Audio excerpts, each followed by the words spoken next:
Hello everyone and welcome to Tuesday. Today, I played some video games. That's right, it was time to do another First 20 stream. It wasn't like quite time, it was a little early. But to be fair, November's gonna be super busy and getting things done ahead of time is really beneficial right now. So I went ahead and did another First 20 stream. So I'm just gonna say that today is the games I played in October 2021. And I played some good ones. You know what? Let's make this more fun. I'm gonna do this backwards. I'm going to start by talking about the last game I played and work my way back up to the first game I played. That'll keep it interesting. So the last game I played was Nickelodeon All-Stars Brawl. This was a dev key. This is a game that came out recently. It's on, it's on everything. It's on Switch, Xbox, PlayStation, PC. And this game is getting a lot of attention. It's very clearly paying extreme homages to Smash Brothers and has a very similar gameplay style. But having played the game, it is, I don't know, it's not that like, oh, if you play Smash, you can just one-to-one move over to this. Like, it's gonna take you some time. It plays very, very fast. Like, all of the characters move fast, the move animations are fast, and it really feels like the developers behind the game were very passionate and adamant about melee, maybe more than some of the other Smash games. It's also designed to be well balanced. It's not just like, oh, this is a party game. The developers want there to be an esports scene behind it, a competitive scene. I think that's all really, really cool. The game as it stands, to me, is a little difficult to play. I don't know that that's necessarily something that can be fixed in a patch. I think it's honestly by design, and it's just because the game it moves so quickly. I think folks that really like Smash Melee will probably really like how this game plays because it is very, very fast and frantic. As someone who, I mean, at this point in my life, like, the most experience I have with that sort of game is Smash Ultimate. It's not really quite a one-to-one, conversion, so trying to go from playing Smash Ultimate and then picking up Nickelodeon All-Stars Brawl is not really the same thing.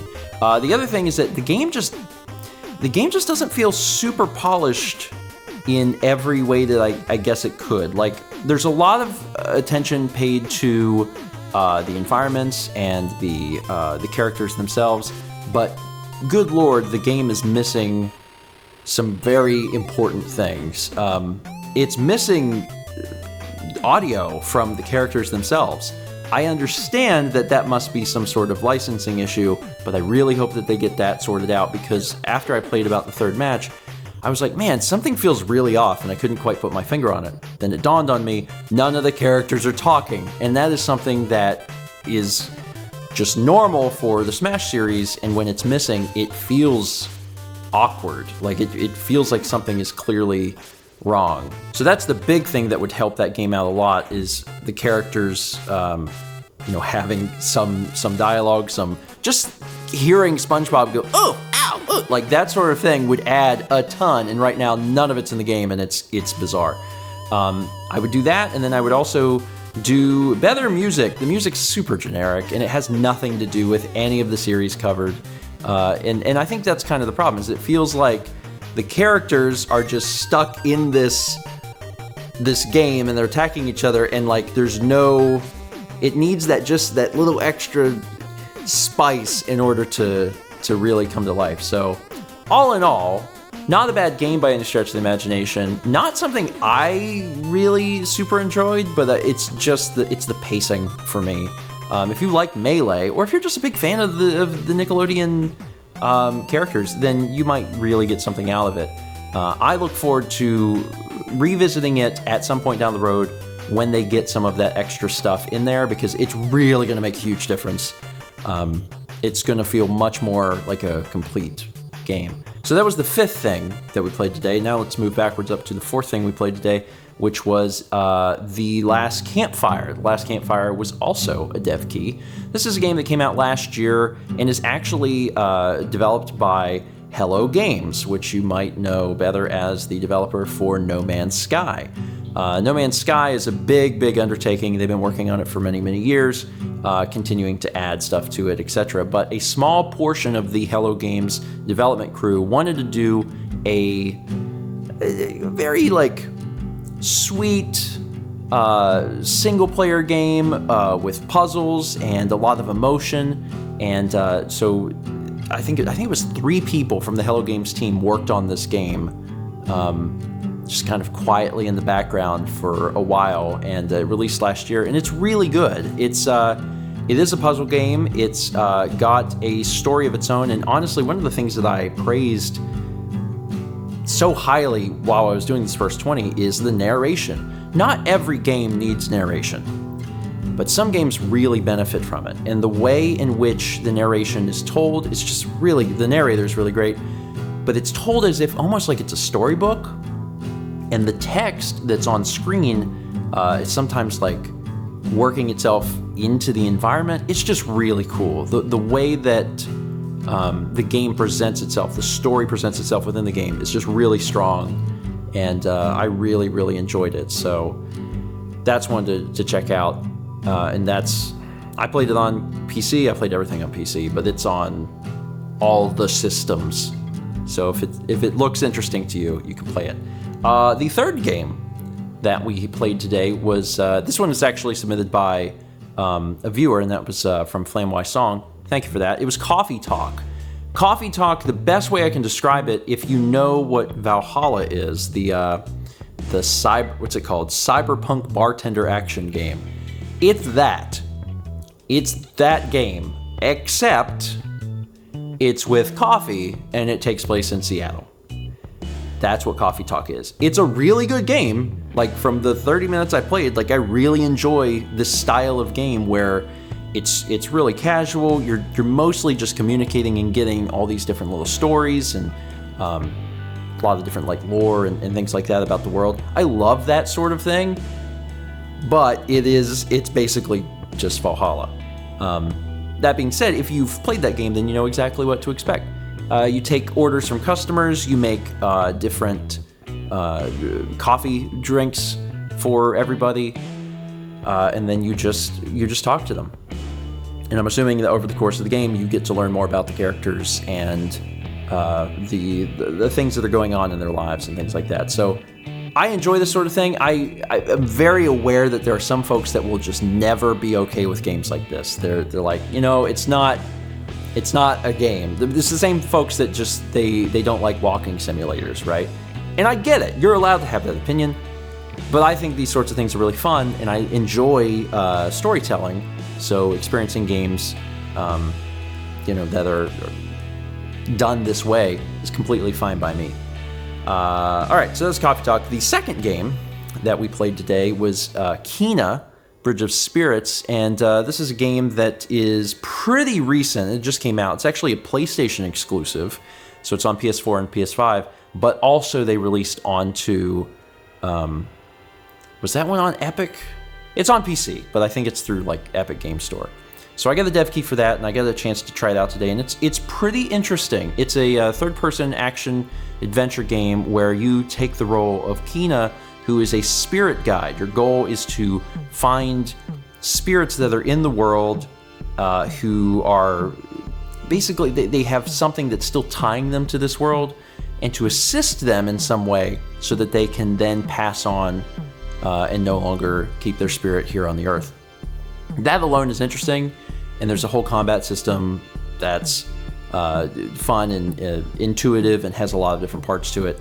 But the thing that makes the game really cool and kind of a little more unique is that there are these creatures called rot, and they kind of act very similar to Pikmin.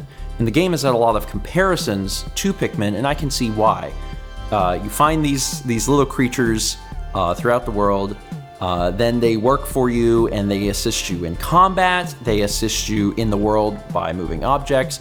It does. It's not like the game plays exactly like Pikmin, but the creatures themselves behave very similarly to how Captain Olimar would treat Pikmin. And it's cute. It's really, really cute. The cutscenes are set up almost like a Pixar film, and it has just a lot of emotion or something within the game. There's just a lot of, again, it almost feels like you're playing a movie at times, and they seem to be very aware of that. But there's also like not a skill tree, but like an upgrade sheet. So like you're collecting certain types of upgrade currency, so you can upgrade your abilities, and also the abilities of the rot. There's also an entire like customization thing where like you can get little hats for the creatures, and then the little creatures have hats. It's very, very cute. I only got to play about 40 minutes or so of it, but it was enough to get a good gist of it. And there's a lot to it. And even up until the end, I was still unlocking some different interesting mechanics that I really wasn't expecting. Because there's one where like all of the rot ascend like this soul form, and you can control them on the ground and like do major damage to like enemies in the environment and stuff. So it seems interesting. It seems really interesting. I'm kind of curious where the rest of that game goes. And then the very first game that we played today is Far Cry 6. This is a game that just released. Ubisoft sent me a code over, and it's Far Cry is Far Cry. I gotta hand it to them. They know what they're trying to do. Far Cry at this point, I guess you could call it formulaic, but also it knows what it wants to be.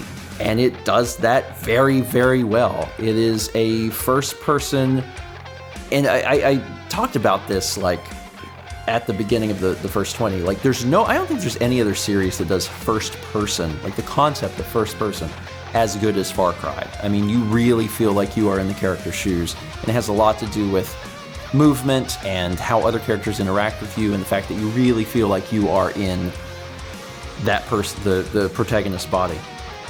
Anyway, same Far Cry formula. There is a dictator, bad things are happening, you're gonna shoot a lot of dudes.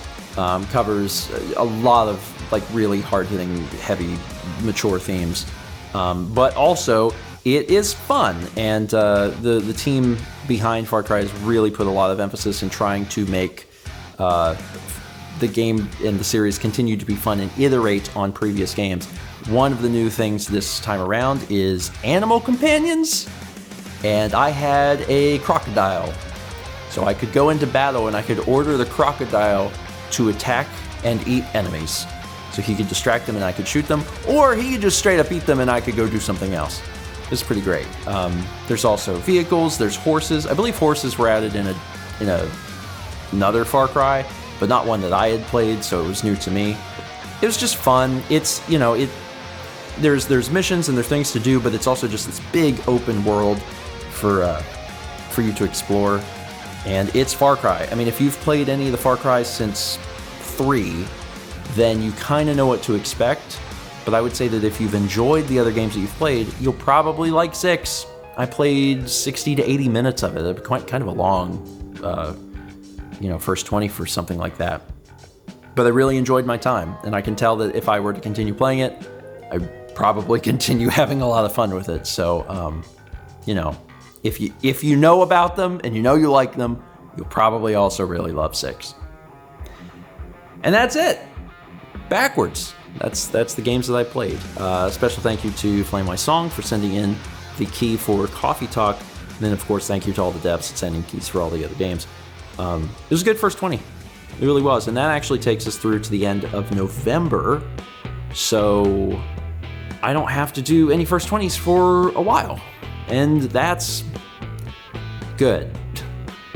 Honestly, that's really good.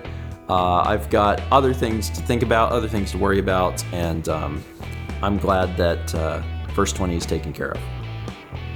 If you enjoyed watching today's stream, first off, I'm glad you tuned in, and also I'm curious to find out what game of the 5 that we played today you were most interested in. It always means a lot to me when folks tell me that they purchased a game, and especially purchased and then played through and enjoyed a game that we first showed them on First 20. So I hope that one of these 5 games speaks to you, hopefully. That's it for me today. Thank you so much for watching. Let's meet back tomorrow. Ciao. shall we?